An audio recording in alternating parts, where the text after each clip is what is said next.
AG, what's up, man? What's up, Thrill? How you doing, brother? Hey, listen, man. 30 years and we still out here. We are still out here. But you know what time it is now, right? Game time. It is game time. This is my favorite time of the year. NBA basketball is back. College basketball is back. High school basketball is back. As a matter of fact, I think elementary basketball is back. YMCA basketball is back. I don't care where they playing at. The game is official. And today on the Hoop Dreams podcast, man, we're going to do something special, man. We're going to tackle some of the issues that's going on out there right now. I mean, we got to talk about Derrick Rose, of course. Yes. We got to talk about LeBron and Bronny. Man, what is going on in the league? And not to mention the fact, ESPN put out their top 50 greatest players in the league right now. And I want to see, man, do you agree with this list or not? But so much more for the show. But today, joining us, man, on this preview, on this NBA season is Eric Newman. Listen, some of y'all may know him being the former executive director for Showtime Basketball. If you haven't seen some of those shows, you better go check them out. Yeah. But he done kicked it off with a Chicago legend. Yeah, we claiming him. We claiming KG. Absolutely. Yes. He is the director and producer of Anything Is Possible with none other than living legend Kevin Garnett himself. Today on the Hoop Dreams podcast, man, we have the co-host of one of the hottest podcast shows out there, B-Ball Radio, where they explore basketball, culture, past, present, and future. Joining us today, none other than the man himself, Eric Newman. I'm Will Gates. That's my dog. Arthur Agee. Welcome to the show, Eric. Gentlemen, thank you for having me. In the spirit of this feeling like a dream team, I've got it proper on the tee. There we go, and baby. For you, Arthur, I've got my Celtic green juice to get me going out here this morning. We got Celtic green juice. We're loving that. Absolutely. Well, hey, listen, I got this crazy thing, man. Listen, I ain't a Celtic fan, but I am a Jason Tatum and Jason Brown, like,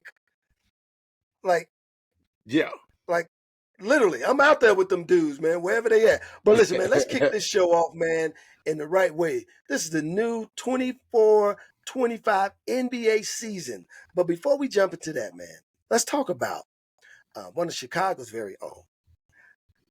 Living legend, just retired from the league. Yes. Derrick Rose, man.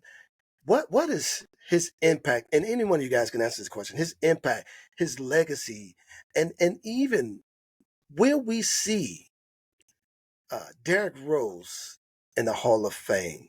What's your thoughts on this? You can go, E.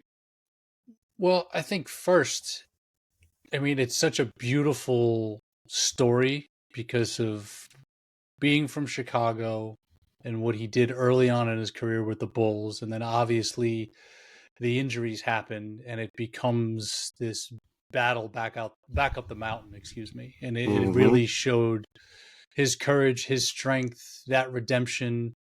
And he's an incredible example of perseverance. He's an incredible example of, just sticking with it, and the reputation that he has, the love that he gets everywhere. Like, that's not an accident. That's because of who he is and what he went through to get there. And you have to credit the guy. I mean, how many times can we say that Derrick Rose was counted out and reinvented himself in a new role, in a new situation to contribute to winning? And, it's a shame that we didn't get to see him, shine one more time on the big stage in the playoffs, but an incredible career. And, not to make this, and you guys know this from being on B-Ball Radio with Bobito and I, we have a joke about how I find a way to tie the Celtics into everything. But, Derrick Rose's rookie year in that playoff series in 2009 is one of the most incredible rookie playoff performances we've ever seen. And They win that game 1 in Boston. I think he has 36 points, and that ends up being a 7-game. I call that series a 7 games of street fights. Yes. And as a fan, I think that series took a couple of years off my life.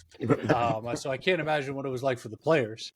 And you think about Derrick rising in that moment, which was right off of getting to the national championship in 2008, playing for Memphis, where they lost to Kansas in that dramatic final in overtime. But the rise from Memphis to Bulls, rookie, MVP 2 years later, and then the following year, they're the 1 seed in the playoffs, and they're closing out, I believe, game 1 against Philadelphia. And not to harp on it, he should not have still been in the basketball game.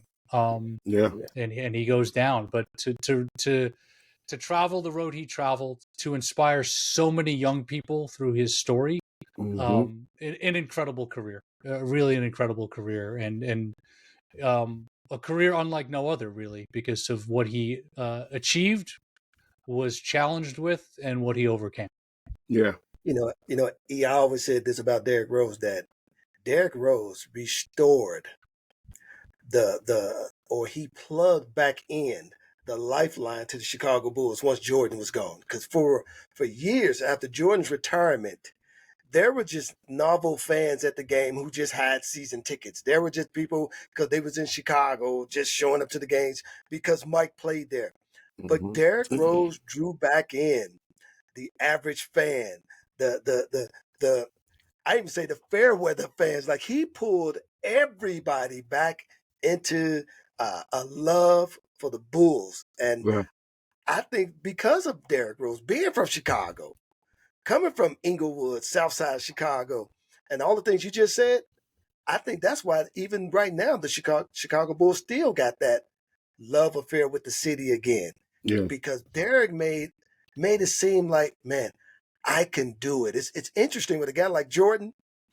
We wanted to be like Jordan, but we didn't think that was really possible. Right. Derrick made you feel like it was possible, even though he was next otherworldly.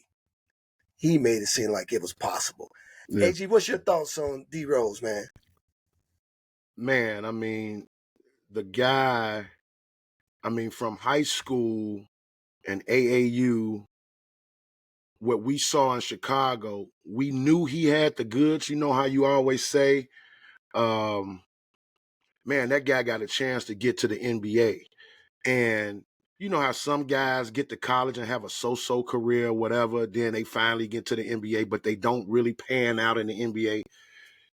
He was our LeBron James, so to speak, meaning that he was the hype. He lived up to it. He didn't shy away from the hype. It was, I'm here to play basketball. I'm not caring about all the other stuff that's in the news written about me and none of that.